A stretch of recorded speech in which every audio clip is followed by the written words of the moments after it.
Okay. All right. Woo! I'm doing it.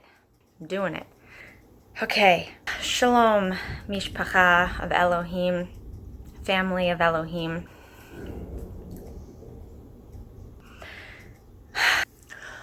Okay. You can do this. I can do this. Woo!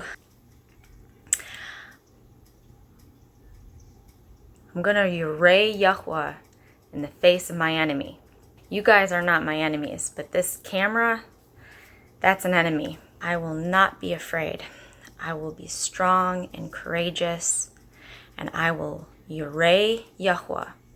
I will walk in his ways, and I will worship him in the face of my enemies. I will not be afraid to do this study in front of the world. Yes. It's kind of funny because my husband is a videographer. Go figure. Oh, man. I am so in love with my Father and his word. There's so much that I want to share that he puts on my heart, and I want to share it with my brothers and sisters. And I have been on a small scale. This video going out to the whole entire world that anybody can see it, that's a big step for me. Abba Father has been pulling down strongholds in me for the last couple of years. And it's not over. Bear with me through the adjustment period of getting used to a camera in my face and knowing that my words are going to be put out there for the whole entire world. I hate English. Even though it's my first language and my only language, I don't feel like it's my language. I don't know if that makes sense to anybody. I've never really felt like I'm able to express through English words, which is probably why I am in love with the Father's original language. He gave his original Otiot, and then it has been changed by man 4 times throughout history, and the pictographs have changed. It's just turned into confusion. And his original oats are so beautiful, and they're so pure. They're not very popular. In English, we've got letters. A is just an A, B is just a B. They represent sounds, they don't represent meanings. Abba Father's original language is different. Not letters, it is pictographs. And each of the pictographs have meanings. They come together to form a deeper meaning of words. The Otiot is the most ancient form of them, the way that the Father's word was originally written. And it's so drastically different from English. It's my Otiot shirt. Now I'm gonna read from the book of Devarim, Deuteronomy. So he starts out in chapter 12 telling them about how when they cross over the Yarden, the Jordan River, that they are to destroy every form of worship and every place of worship from the people who have been dwelling there. But seek, he says, seek the place which Yahuwah your Elohim chooses, the place that he chooses, out of all your tribes, to put his name there, for his dwelling place, and there you shall enter. Every time where Yahuwah says that he chooses where his name dwells, it is the word Shikon. So we're talking about what it means for him to dwell. A while back, Alan was saying, he just kind of mentioned, he's like, Yahuwah chooses where his name dwells. What does that mean? How did they know? How did they know where he chose that his name would dwell back then? And when he said that, I had been thinking the same thing. I had been talking to Abba about this. Abba, what does it mean when you say that you chose where your name would dwell, but it doesn't really specify how they would know that. And so I was just talking to him about this all the time, and the only thing that he would ever really allow me to think about was today. And of course, we know that all of his word has so much significance for us today. So what does it mean today that he chooses where his name dwells? Well, those of us who have received the understanding, we get it. And we're looking around and we're looking for where we see his name dwelling. And man, it's like almost nowhere. I mean, isn't it sad? Back then, he's talking about a physical place where he dwells, and that's where they go. But we understand that the meaning for us now, the spiritual meaning, and the work that Yeshua does, his living word, he brought the dwelling place to us. Shaul says in Acts, Yahuwah does not dwell in dwellings made with hands. He dwells in us. And that is because of the work of the living word, Yeshua. There are many who have lived and died on this earth without maybe even knowing his name. But Abba Father has seen the hearts of every single one who has ever lived on this earth and who has ever passed on. He knows whose hearts are for him. But we're in a wake-up time now. We are in a time in which he is waking us up. And those of us who understand that, is there any words for it? Those of us who he has woken up, we have turned back. Shuv, that word that, is translated as repent, is shuv, to turn around, to turn from the way that we were going and having him lead us back to the way that Yeshua taught when he walked this earth. If my position of my camera keeps changing, it's because I keep getting interrupted by dogs and kids and all kinds of stuff. Hello. It might be a little bit different of a position every time I press record. Oh, it says happy ending. Where were we? So Shikon is Shin, Kaf, Nun. Shin is a picture of two front teeth. It represents being sharp, cutting. It represents pressing a pair or a second one, like joining together. It represents separating as well. The second oat is Kaf. It is a picture of an open palm. The open palm is all about bending and allowing and humbling yourself. And if you think about your palm, and if it's closed, you cannot receive.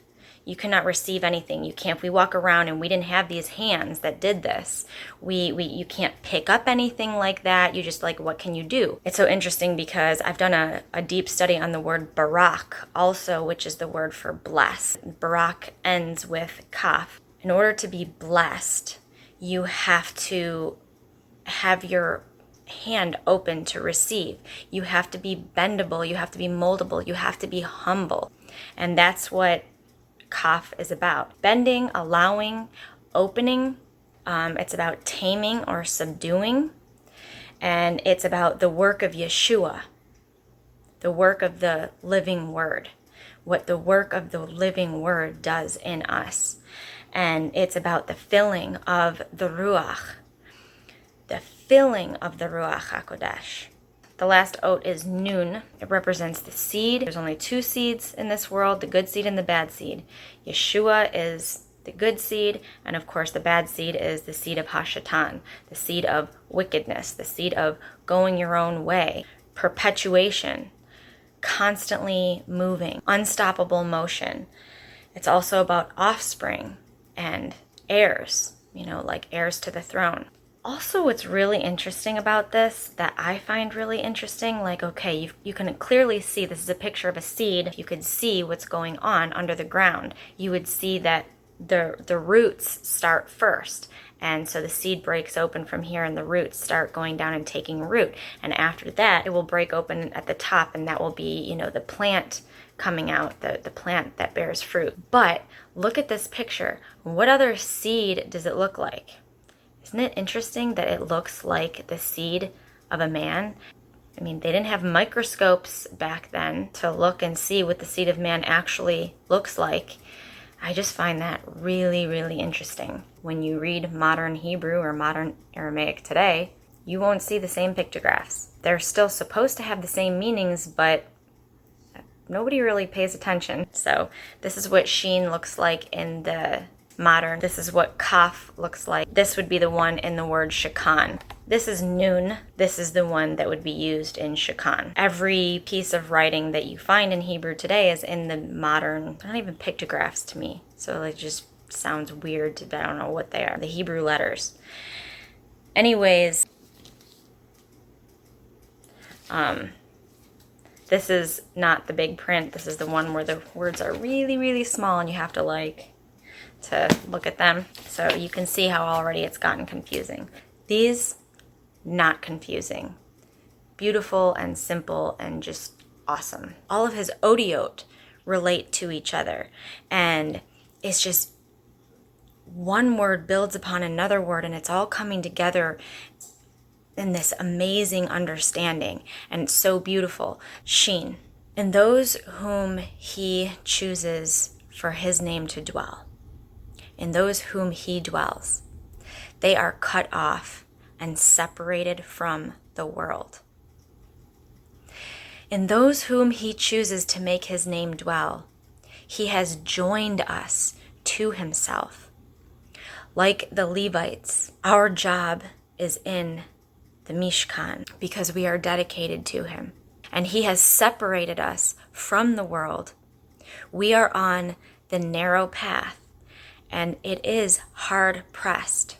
Few who find it. Fewer who stay on it. Those who seek will find.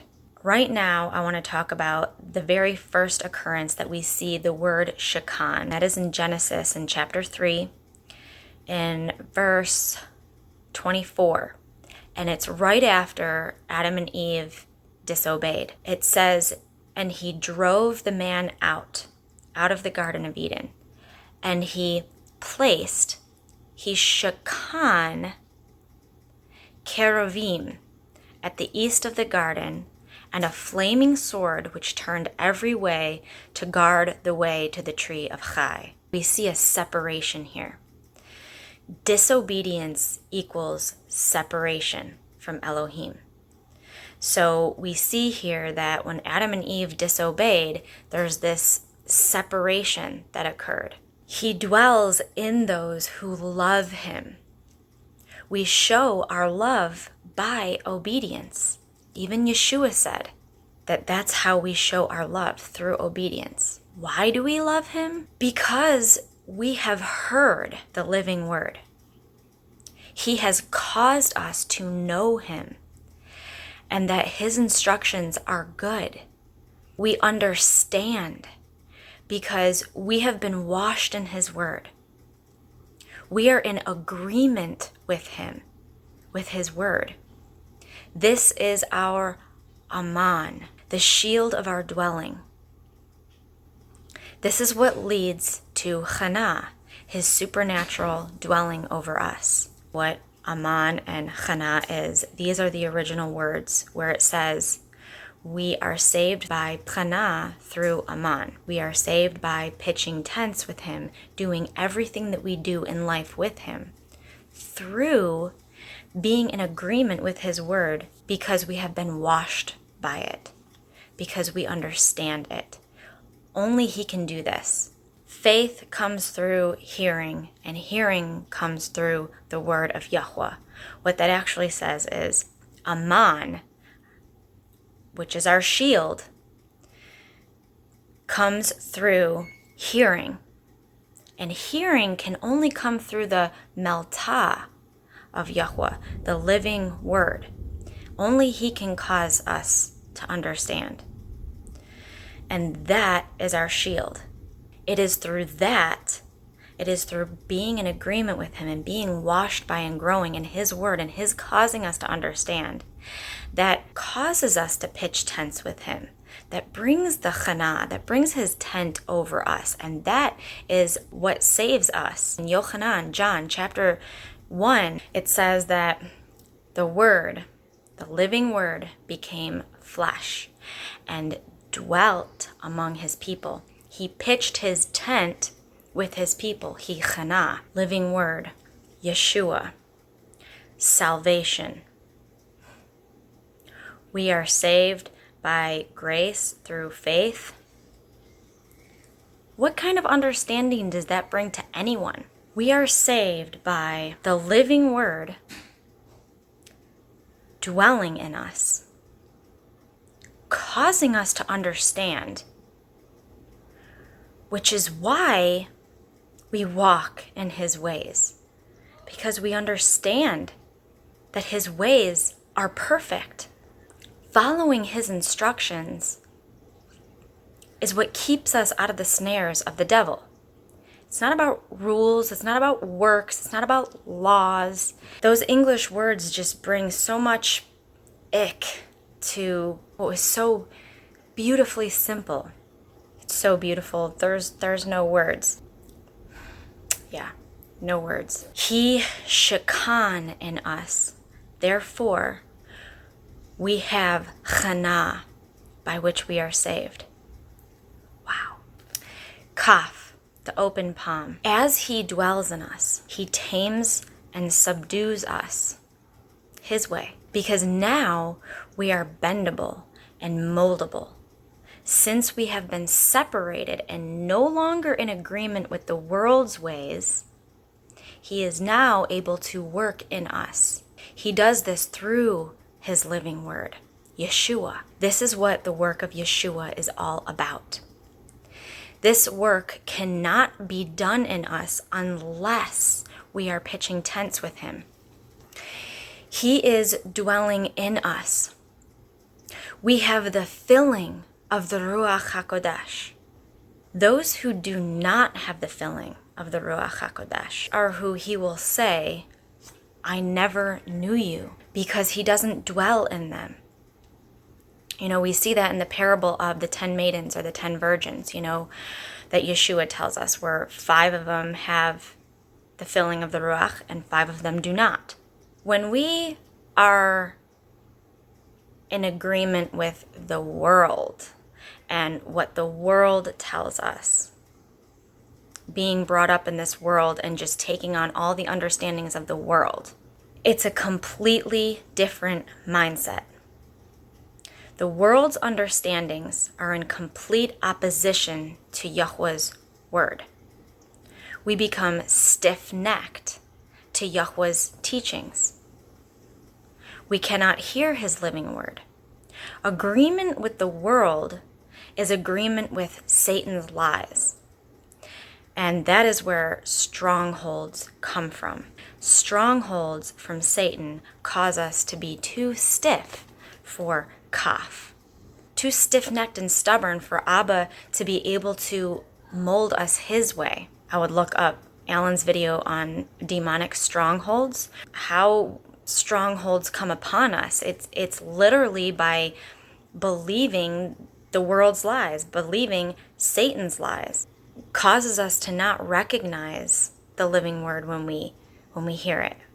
When we understand what he has shown us and we talk to other people, a lot of times people just don't understand because they have so much strongholds on them from the world's understandings of truth, you know, man's teachings of what truth says. I recommend Alan's video, East is East and West is West, because he really explains the different mindset, the difference between the Eastern mindset and the Western mindset of today. Our Messiah, Yeshua, he had the Eastern mindset, which is in opposition to the Western mindset, truly.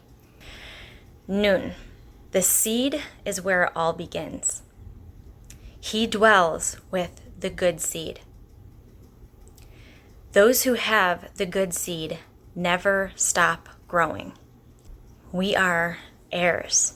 Some interesting details about Avraham, our father Abraham, is in the book of Yovelim, the book of Jubilees. What's so amazing is that after the Tower of Babel, where Yahuwah took away his language and instead gave everybody 70 different languages of darkness and confusion. His language was gone from the face of the earth. Nobody spoke his language because he took it away. And he brought it back with Avraham. It says in the book of Yovelim that he just began to understand the strings of the earth. He began to understand the strings of the people who were living on the earth. It was the living word who was speaking to him and just caused him to understand. This is the seed. This is what the seed of Avraham is. It's the living word. The good seed, Yeshua. That is how we're able to understand. I just find that fascinating. We are his segulah, his treasured possession. Why? Why does he choose us? Why does he choose the places he chooses to dwell in? Why does he choose the people who he chooses to dwell in? Why did he choose Avraham? It's something about the heart. Only he can see that. Only Yahuwah can see that. We can't fully understand these things because only he is the reader of hearts. He chooses where his name dwells. He sees something that we can't see in ourselves or in each other. He sees our hearts. A good chapter to read to understand all of this better through Yeshua's words, the words of the living word, is Yochanan chapter 14, where Yeshua talks about how we are to know the way. How do we know what's true? Only through him, only through the living word. And how he does not speak from himself, but from the Father. And how we show love by following him. Not because we're these little robots that are programmed to. Not because we think that we're saved by doing that. No, it's our hearts first. It's because we've understood. We understand what he's shown us through his living word. And that's why we love him by obeying him, because we know that his instructions are good for us. Yeshua says, I am in my Father, and you in me, and I in you. SHAKAN. The world hates us because it does not know us, because it does not know him. I've heard a lot of you saying things that I truly understand about, how we want to share our understanding, how we want to share what the living word has shown us. Bricks, most of the time we're talking to bricks. Think about what a brick is. It's formed by man. We're stones. This is why Alan always says, don't share your understanding with other people unless they ask first. I've had proof of what he is saying. We have to be led by the Ruach. We can't go before him. He has to be leading. He tells us that he goes before us. A lot of times we get way too excited and we're so excited that we're running up ahead of him, and we can't do that. What I understand, what the Father causes me to understand, it's hard for me to put into words, which is one of the reasons why I think I've been afraid to do these videos, is because Sometimes when I turn the camera on, I press record and I can't speak. I'm frozen. I feel like Moshe sometimes, standing at the burning bush, and here's Yahuwah himself talking to Moshe. He's giving Moshe instructions, and Moshe's like, but I'm slow to speak. I feel like I get it. I feel like I am slow to speak. I have a hard time using English to represent what's going on in my heart and my mind. And a lot of times it's just challenging. Reminds me of some of the nightmares I used to have. When I was younger, sometimes I would have nightmares of like monsters chasing me and I couldn't move. Like I was stuck. Like I could not go forward. That's kind of how I feel when I'm turning this camera on. You might have noticed when I hold up these Otiot, I'm holding them from right to left. Is that right? We read, yeah. Abba's word goes from right to left, and English is read from left to right. Do you know how hard it was for me to learn how to read? It's not dyslexia.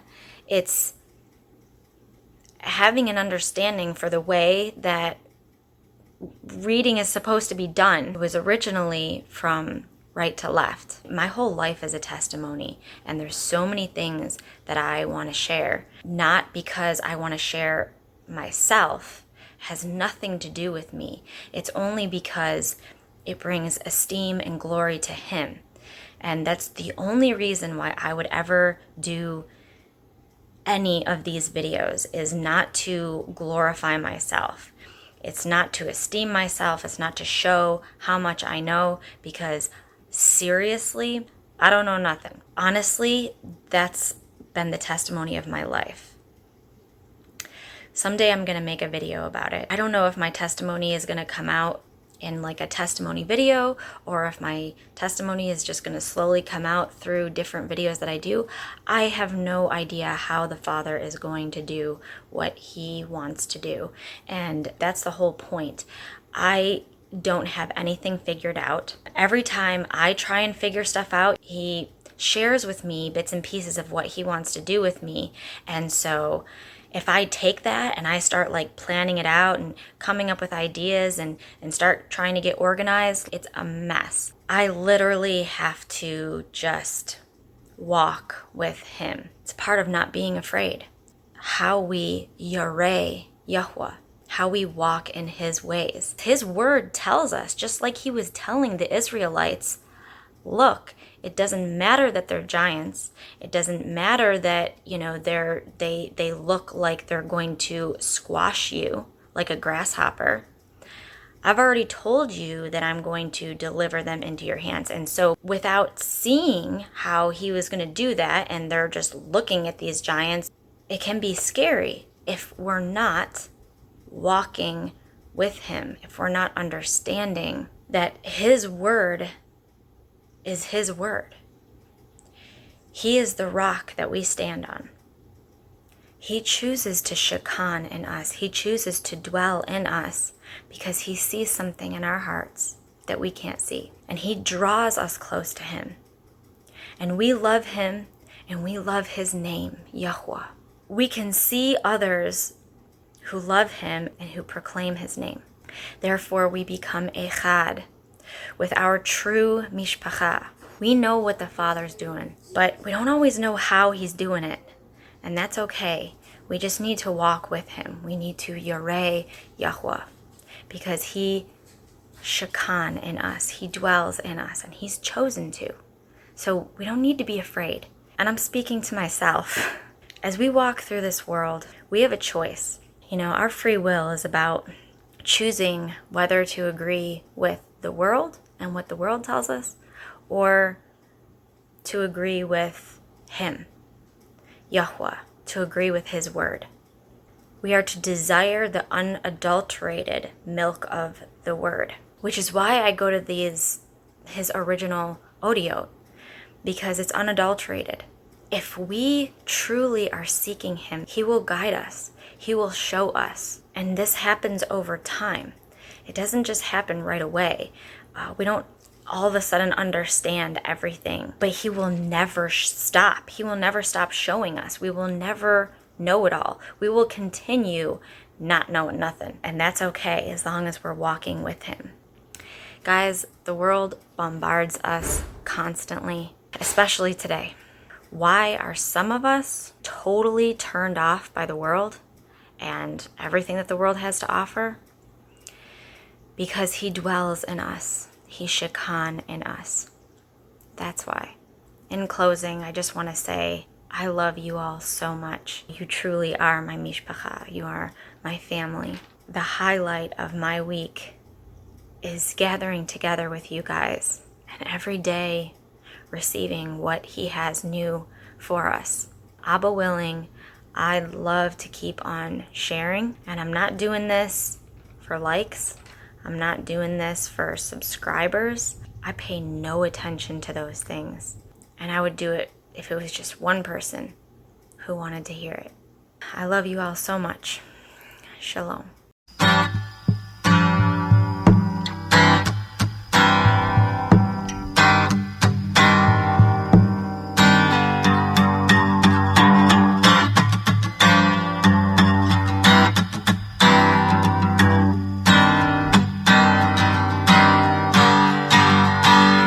All tied up, too many strings, tangled and dangling at the end of a rope. Had enough of too many things, yeah, before it all adds up to one major overload. Let it go, oh, into the river that flows. Let it go. Oh,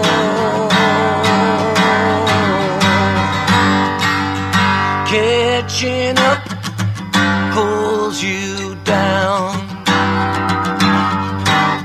Tomorrow never comes when we're around. Fall in love right here and now, yeah. Yesterday is just a fading sunset on your shadow. Let it go. Oh, just let the river flow. Let it go. Yeah.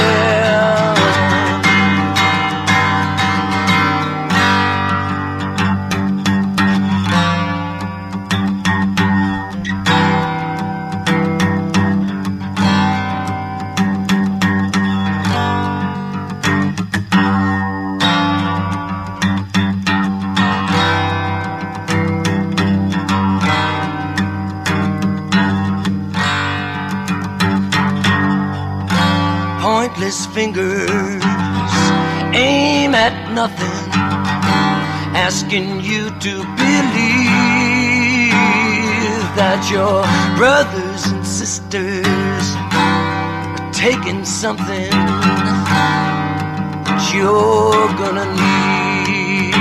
Yeah.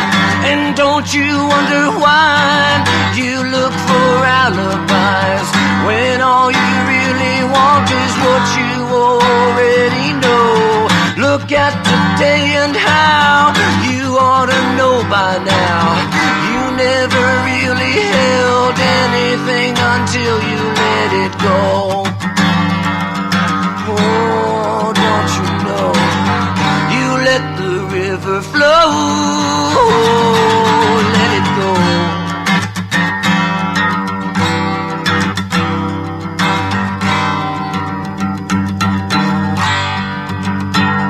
Let it go. Oh, just like a river flows.